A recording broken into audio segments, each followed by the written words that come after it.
How you guys doing? Mr. Gumby, Abdul, hey, the rancher. Howdy from a very damp flyover state this morning.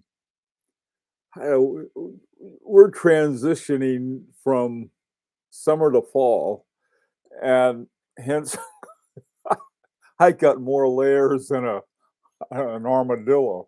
Hey, John, how you doing? Oh boy, uh, things have been super busy, and a lot of stuff is going on. And so, what I thought this would be a good time to talk about anything that is in our watches. Just say, hey, this has got X in it, and there can be a lot of different things. But so many watches. If you just take a simple, plain vanilla watch, you've got you have the hour hand, the minute hand, and then a second hand somewhere, and that's pretty much it. And then they're adding complications of different sorts, um, dual time, a retrograde maybe, or any number of other things. And I just thought, today would be a good day to talk about anything that you have on your watch that is, somewhat of some type of innovative kind of thing. And I was thinking about it. There's, I don't know how many we have. Some watches, like Rolex, have what they like to call gradual um, changes and innovations. They may call them glacial, but that's okay too. Other ones seem to have a lot of innovations and are work on watches with a lot of innovations. Moser seems to come up with a really variety of really interesting kinds of things. Trying to think who else does. Anyway, so that's what I wanted to talk about today. How we officially enter what white chicks call pumpkin spice season. Jesus, what what did that come from? Hey Patrick, how you doing? Britt, hi Britt. So anyway, well, let me ask you. This I have this watch on because inside it has the double hairspring, and a double hairspring is simply that something like this that sort of counteracts the torque from the balance wheel. And so what I'm thinking is, yeah, how many other ones have that? And I can think of some of them. I mean, the my Resonance does. One of the ones that I think is really an important one, and it doesn't seem that way because it's not too dramatic, and that is double barrels and parallel. I really didn't know. I had my the Chronomet Blues. You guys have anyone have a Chronomet Blue by FP Journe? They have the double barrels in parallel. Of course, they've gone to the moon in the price. Just I hope that's temporary and they come back down again, but they may not. I don't know. But the double barrel in parallel, there aren't that many. So I found some, and I can't remember what they are. But that is the to even out the or distribute the amount of power that it takes to move the hands on a watch so that you have a constant force. I think that's one thing. What are some other ones? I don't want to do all the talking on this. I really did want to talk to you about it. Do you mean innovation in the complications, or maybe something simple like a compass inner bezel on a Seiko Alpinist? That's a good question, Abdul. I think it could be anything. It could be a lot of things. It could be like I mentioned it in a little write-up. It could be like the woodpecker. What do they call it? The woodpecker, not adjuster, but I mean that's what it is. Like regulator, the woodpecker regulator on the Glashütte, on the Mulegé Glashütte. Little things like that, to bigger things like you have on Oh, let's see, what's full of innovation? I'll tell you something, even though it's not something I particularly care for, but it's an incredible innovation is what's it called? The thing that, the spring drive on the Seiko that spring drives thing into a quartz basically regulator, I guess. Okay, let's see. What do you got? Zelos Mirage 2 has double barrels. Thomas, are the double barrels in parallel or are they in serial? There are a lot of double barrels in serial, but they're very few in parallel. Even double barrels in serial though, that's a kind of innovation that provides a longer drive for it. Hi Tim, how you doing? Let's see, and very unique materials for the case. That's true. What about the hour retrograde on the Daniel Roth premiere? Yeah. Oh, I love that one. Yeah, I know which one you're talking about. The one that it's really an interesting watch. You have uh, y- something. It goes halfway around and then back again, and it it starts with six and then goes back to six. It's a very interesting watch. In a way, too, if you take the Metropolitan, they've got, I don't know, it's so simple in certain respects. Uh, there's a disc inside of it, and when you set your local place, like I set mine to New York, I mean, you've got 24 cities, and you have one, and then the opposite, you have the one that's 12 hours different. Mine's Bangkok, so I always know what time it is in Bangkok simply by adding 12 to it. There's the same thing too. Is that I found in your dual time is that this has got a funny little dual time on it. This dual time is right up here. It's this little window here that just has uh, hours. Actually, it has. Let me see. What is it? 20. Yeah. This one's the top one up here is on a 24 hour. And so I can look at that and say, oh, okay, it's 1700 hours instead of 5 o'clock, something like that, really quickly. Um, King Seiko used to have a regulator that was adjustable between the lugs. Oh, wow. Yeah, Thomas, that is neat. I really like that. In other words, you didn't have to open it up, but between you take the the strap off and take a screwdriver and adjust it. That is really innovative. Very, very much so. Hey, Andrew, how you doing? Watch Habit, how are you? Hi, Nefarian. Uh,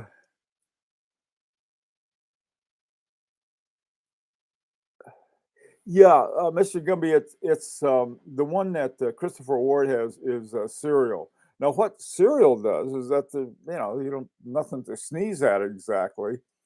With a double barrel, what you do is you extend the what do you call it? The reserve, the power reserve. You extend it from I think, and there's another way to extend it too, and that's using a lower hertz.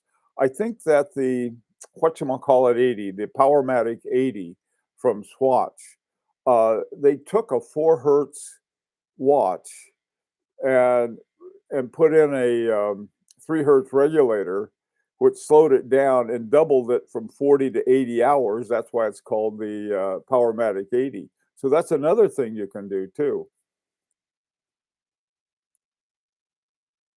Silicon hairsprings.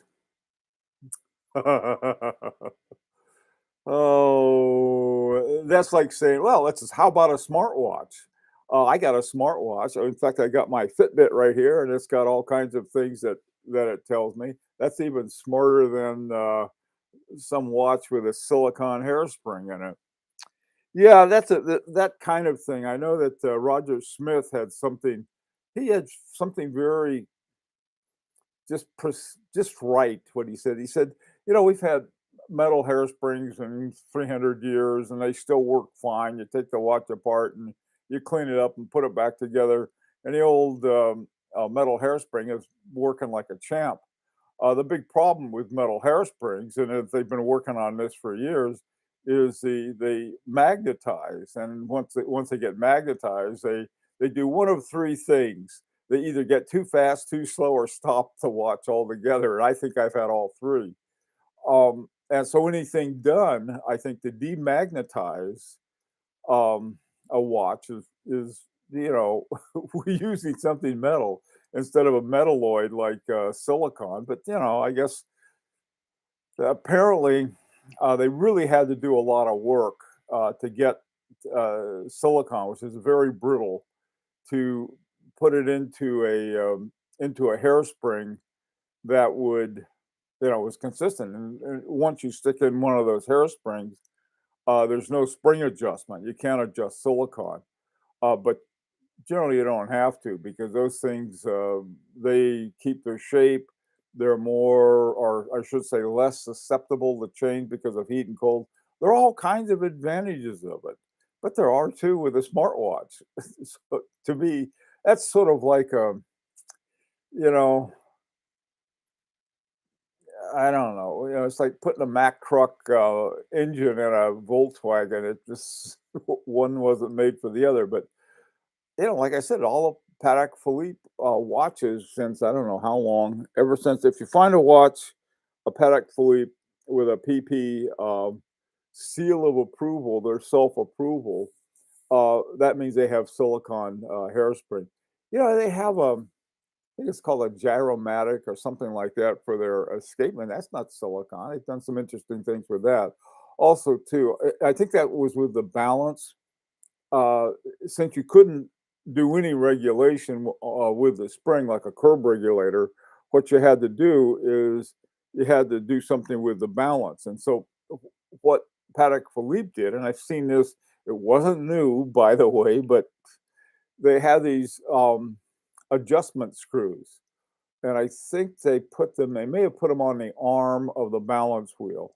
I think they're on the arms, but instead of the ones that make it look like a porcupine, the ones that stick out, those are balance weights too. But I like the ones that are on they have like four of them, and you can adjust those. I believe Rolf Lang and the watches that he lent us last year, that also had that kind of balance. And we had the one with what was called the marine chronometer uh, movement in it. Sort of a fun watch.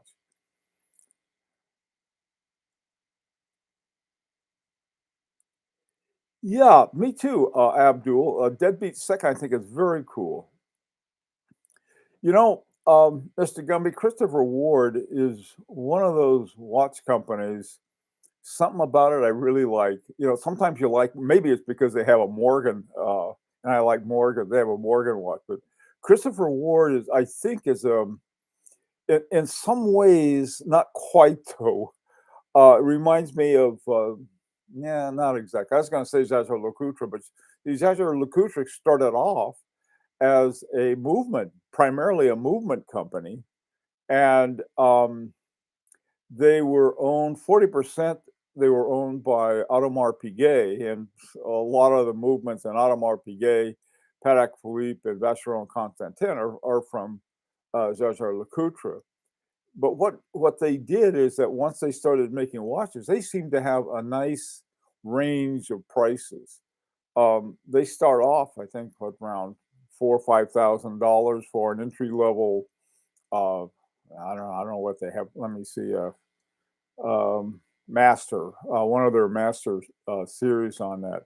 Yeah, there was something else too. I was looking at my which one was it? The Lang and Hein, and turn the thing over, look at it. It has that trigonal bridge, but I don't know if there was anything about anything in the movement that was special about it. I don't know, but I think something I'll look it up and see the caliber 6, what was going on in that. What are some other ones you guys have?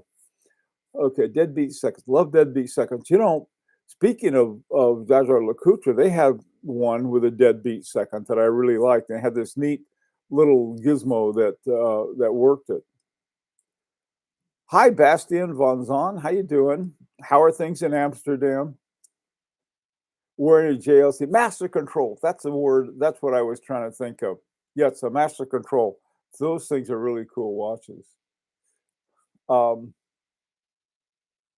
all right, that's a cool watch. How about Rolex command bezel? Watch habit. What is a command bezel? I'm sorry, I don't know. One thing, the one of the innovations I like about Rolex is I like their Cyclop little thing. What a good idea! You don't have without having to have a larger date wheel. They simply put a little magnifying glass over the date, and so you get a bigger date without having to sort of direct engineer one. Sapphire cases, John, that's a great one. I love sapphire cases. Um, Odd that the Powermatic 80 has 75% of VPH of a 2824, but has twice the power reserve. That high beat must be a power killer. I told the, I don't think that's a high beat, is it, Nephron? Yeah, it's the the 80. They reduced the frequency. That's 3 hertz. I don't think I don't think it was a high beat at all. What a high beat does, I like the high beats to me is beating them like a rented mule. Uh, yeah, you can get some accuracy out of that. There's no doubt about it. I mean, look at quartz; those things have such a high frequency that you can really get very precise time with it. That's why a $10 quartz watch can beat most most of the ones that are done with your more traditional stuff.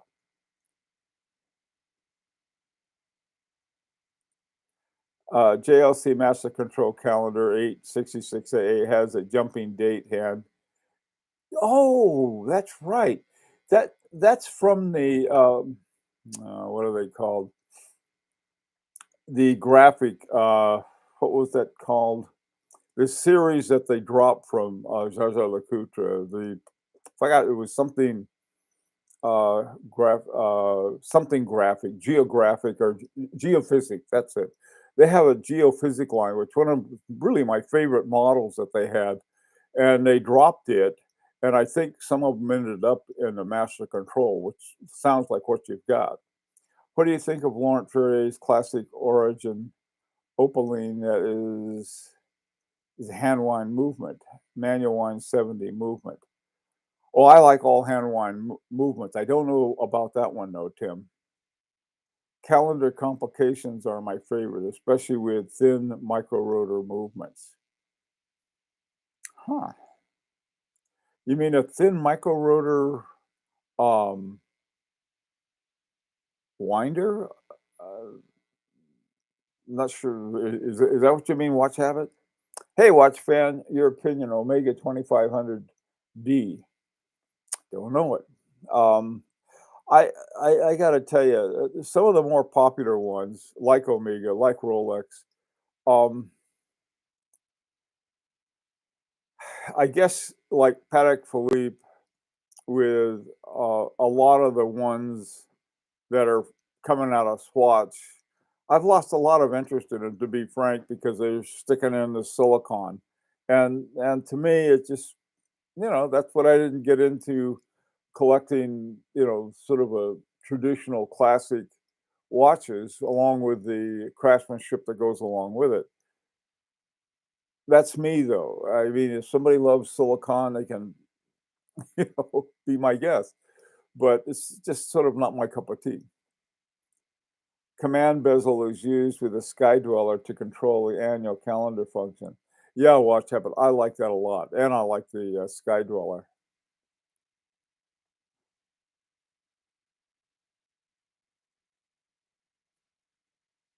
Sapphire bridges and cocks. No need. Um, Hang on a second. Yeah. The balance cock out of sapphire that was sort of grows out of the rest of the sapphire case. I don't know. There's something about sapphire cases that just don't do anything for me. I mean, I like ones with the, in fact, very much with the sapphire backs on them, like so I could, oops, so I can see my movements, and of course on the front so they don't scratch. But the overall, I don't know, something about that that is maybe I spent too much time with my trying to build a movement and got stuck with it, couldn't get the right case for it or one thing or the other. But I don't know. I know there's this one vendor, and she always advertises all sapphire cases, and I don't know. It just doesn't, like I said, it's just not my cup of tea. Yeah. On the other hand, though, John, sapphire bridges and things and cocks on the that would be interesting. One of my favorite watches is the Longines Master Collection. L707 has so many retrogrades funky, fantastic. Yeah, this is Mr. Gumby on both the Longines and the Maurice Lacroix. They've got some fantastic, interesting.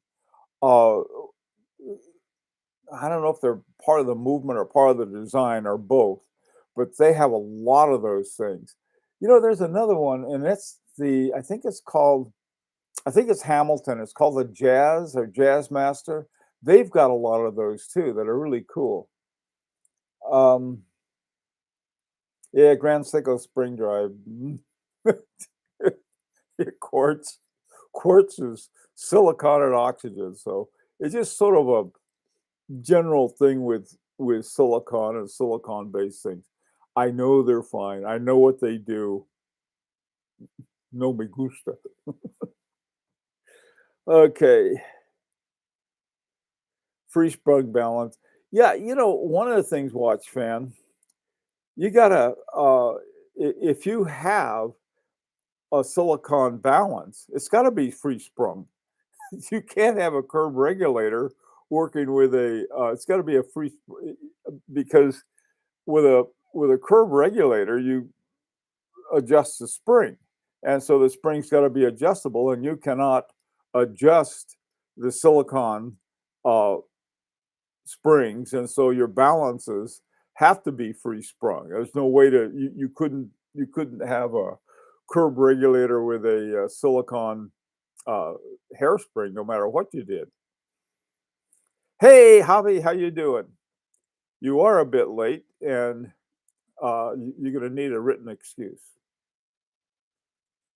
Let's see. Hi, Indrajit. I am late. You are indeed. Everybody's coming late today. My God, it's you. You're double late. There. It's really late at night in India. I know. Check out the AP Millinery 4101. Okay, Captain Zed. Before I check it out, what is in it that's really cool? Hi, Andre. Captain Zed. Captain Zed, the ground control. Hey, I don't know. I think it's if the watches that don't have any interesting things about them out of the usual can be wonderful simply because of master finishing, for example. If you look at Philippe Dufour's Simplicity, what innovations in there other than, I mean, you have this incredible craftsmanship. You have Anglaise that is, just amazing. But is there any kind of gizmo in there that's out of the ordinary? I don't know. There might be. I know that it runs at 2.5 hertz, which immediately puts it on my the naughty and the nice. That's a very nice list. and he has these wonderfully big balance wheels. Another thing that I like. What is the point of Patek stamping their own mark on their watches, pretending it's the Geneva seal? To me, it's ridiculous. It really is. The Patek Philippe, see, they got into a beef with the Geneva seal people because Geneva seal didn't want silicon. Okay, and so rather than saying, "All right, see ya," what Patek Philippe did is that they have their own seal of approval. That's just crazy. I mean, it's sort of like, you know, it's like the good housekeeping seal of approval on the good housekeeping seal of approval. Patek Philippe watches are well crafted, everything about them except these silicon hairspray. They're wonderful watches. So I mean, who else does that? I mean, like FP Journe. You don't see FP Journe putting an FP's FPJ stamp of approval on watches, or Laurent Ferrier, or Carrie Boot and Lannon. The fact that they are by FP Journe or Carrie Boot and Lannon or Laurent Ferrier, that is the stamp of approval. But for Patek Philippe to do that, I think it's about the lamest thing that they've ever done. And I like Patek Philippe, except for the silicon. I don't know. I think it's an amazing example of a movement that was designed for the watch case, and I believe is upside down compared to the typical design. So you see the balance wheel on the dial. Yeah, that is worth. That is very much worth it. I like that. Thanks, Captain. Um, yeah, there are things that can be done, and I think it's by somebody who is into horology so deep that they're not listening to the bean counters and they're not listening to the marketing people. They're looking at the horology, and that's those are the ones that I like to sort of find when I can. I saw an amazing FPJ on Mike Maggio's video this morning. Doesn't look like any other FPJ I've heard of. Nephron, I think that I got a feeling that FP Journe likes to do that, saying, I've done this, and here I got these things, and so I want to do something unique. And any good watchmaker has got this streak of creativity in him, and that's what makes him a great watchmaker. I don't think Jean-Marc Viderec could make a watch that wasn't interesting. For him, it has to be both interesting, innovative, and fun. Otherwise, what's the point? So you have these. We get these. I think different kinds of innovation, and I'm talking about anything from, the woodpecker. What is the woodpecker regular? Love that one, and they love to talk about it too. If you read any Moulet Glashütte literature, we got our woodpecker. I love that. I said amazing. Okay, let's see what else. Some good Longines as well. Yeah, no, Mr. Gumby. This is the thing. I think sometimes, and I'm as guilty as anybody. For a long time, if there was any kind of ETA base, I acted like one of the ladies of the garden club who was shocked, just shocked by that. But what I found is some of the really top watchmakers they'll put it at ETA base. Basically, it's going to run the watch so they could do something really interesting with it.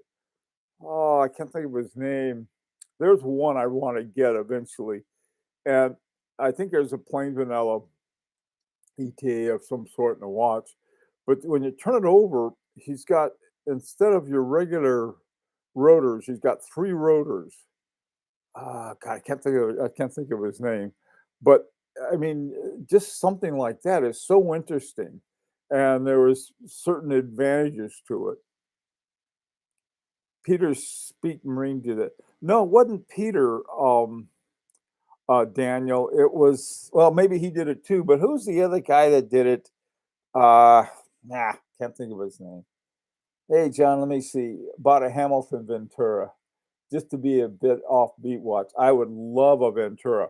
The only thing about a Ventura that I would watch out for, oh, the one you got a 2824, that's fine. That was one the watch that Elvis had. That's a great watch.